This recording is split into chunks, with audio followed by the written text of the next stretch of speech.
This has always been the problem for me. When I look at like free market right-wing people, I go, you expect everyone to pull themselves by their bootstraps. That's not going to happen. That's not...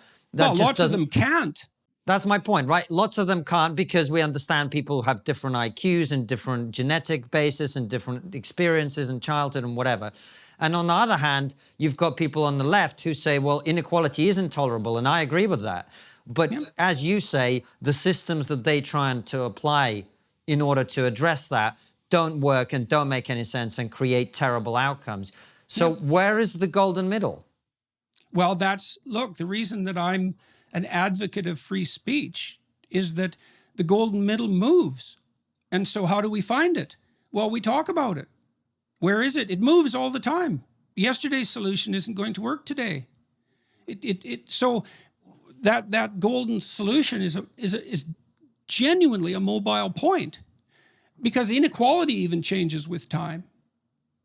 You know, and the conservative viewpoint is inadequate. I was watching The Crown and the seasons with Maggie Thatcher, you know, and Thatcher, extraordinarily conscientious person. That's her fundamental attribute, and that is a predictor of conservatism. And that's dutifulness, industriousness, orderliness, by the book, patriotism, all of that. If you want someone to run your company, you want a conscientious person. If you want a teacher, you want a conscientious teacher. It's not associated with artistic creativity. That predicts liberalism. That's openness. In any case, Maggie Thatcher is extremely conscientious, and she believes that hard work will get you there, and that should be encouraged. And everyone can pull themselves up by their own bootstraps. And look, there's truth in that. If you look at what predicts people's success across time, this is where psychology is actually reliable as a science. We know some of what predicts life outcomes, and we know it validly and reliably. So the best predictor is IQ. And that accounts for about 25% of the differences in outcome between people. So a lot's left unexplained, right? 75%, but 25% is a lot. The next best predictor is conscientiousness, and it accounts for about 5 to 9%, which again leaves a lot unexplained, but it's not nothing. And then the third one is how sensitive you are to negative emotion, and it accounts for something like 3 to 4%. So it is definitely the case that if you took two people that are equal in some valuable domain, the one that works harder is going to do better, and that might even compound over time. But if you take two people of radically different IQ and they both work equally hard, the person with the higher IQ is going to crush the person with the lower IQ. And you know, you said we know that, but we don't, because you can't even talk about IQ in modern society. It's such a hot topic, and it's not surprising. It's like, I know the IQ literature for a variety of reasons, partly because I built tests to predict performance and studied that for 15 years. My tests couldn't sell, at least in part because they actually worked and were too threatening because of that. Well, and there's reasons for that. But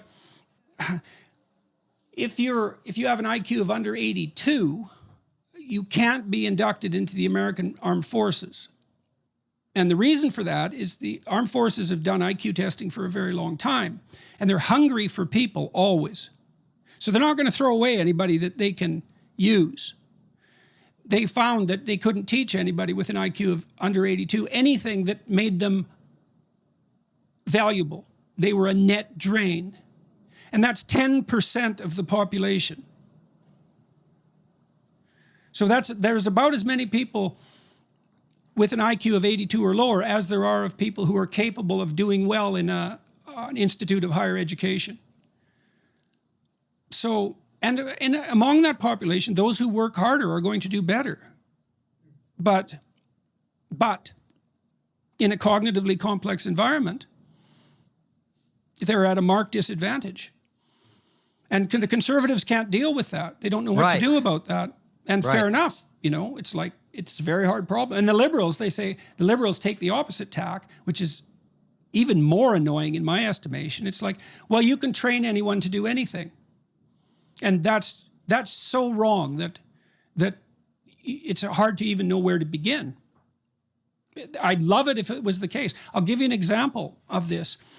So the Americans, in their war on poverty, ran a program called Head Start. And Head Start was a program that everyone wanted to succeed, conservatives and liberals alike. And so the idea was get disadvantaged kids early and enrich their education, say between the ages of 3 and 5, preschool.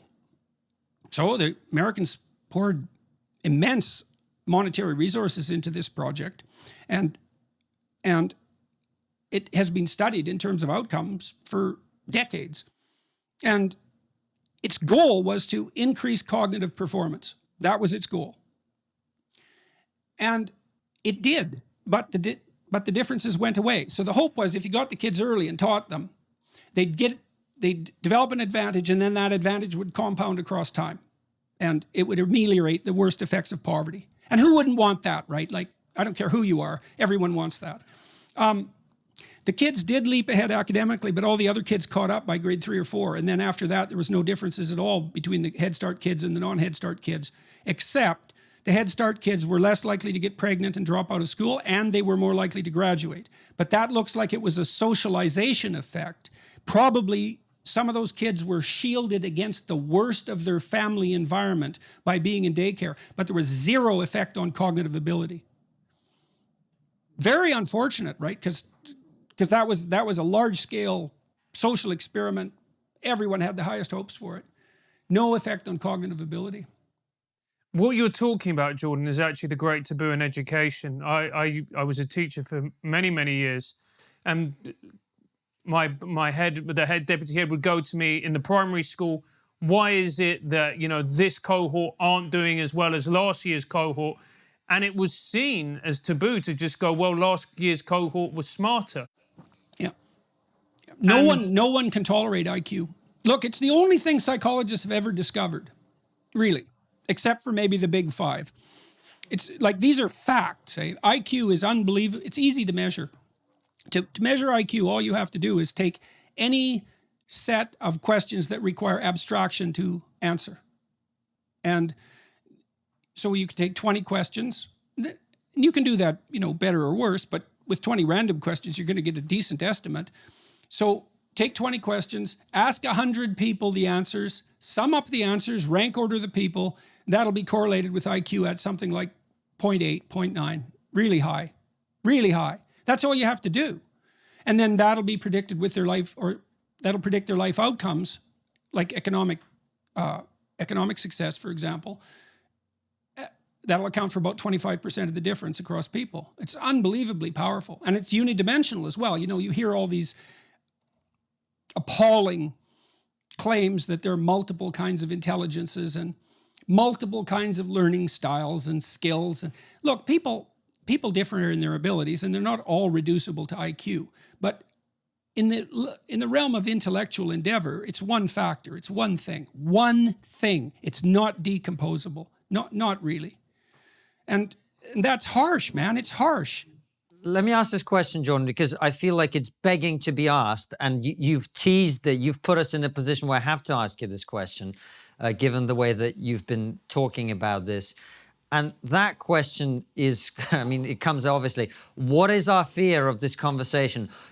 I feel it, I sense it as we talk about this. There is some kind of Pandora's box at the end of this conversation. It violates our moral sensibility. You know, we deeply believe that human beings are of equal value. It's a predicate of, well, I think it's probably a predicate of human biology in some sense, but maybe not. But in any case, because you could make a case that we're aristocratic by nature too, but forget about that. Certainly, it's the fundamental axiom of the West. Everyone's equal before the law. We're all of equal value in that transcendent sense. Okay, well, what does that mean practically?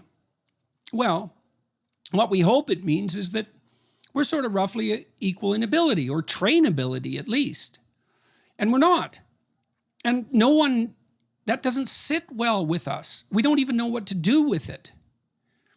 We're very uneasy with it, and it's no wonder. Now, ignoring it isn't going to help. And also, what also isn't going to help is, you know, in Boston, for example, recently, they shut down a lot of the gifted programs because the ethnic makeup of the classes was unacceptable. It wasn't randomly selected, let's say, or it wasn't representative of the broader community.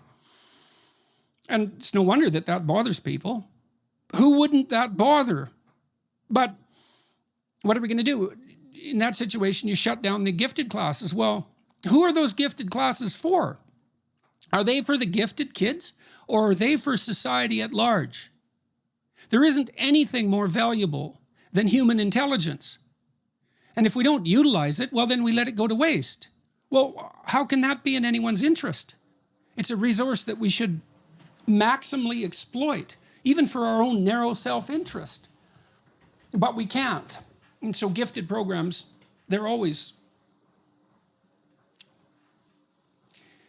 People are never happy with them, or even with the idea. You know, you can celebrate differences in athletic ability, and we certainly do.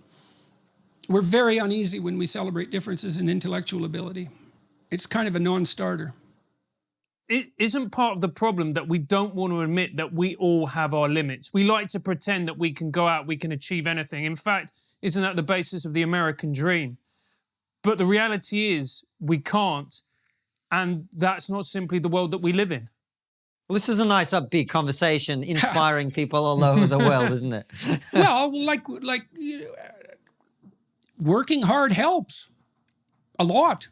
So hooray. I mean, there's one example. For example, in general, the offspring of first-generation Asian immigrants to the U.S. outperform the offspring of Americans, but also the offspring of second-generation immigrants.